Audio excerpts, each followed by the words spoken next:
Yan, mga ka-One Piece, hulaan ninyo kung nasaan ako.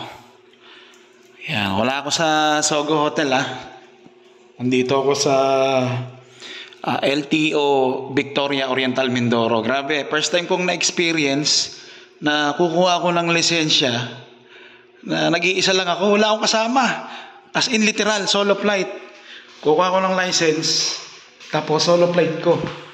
Nag-iisa lang ako, walang katao-tao. Ayan Yan solo flight.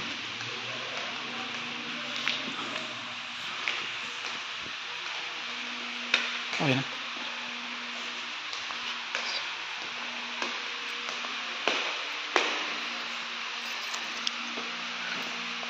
Solo flight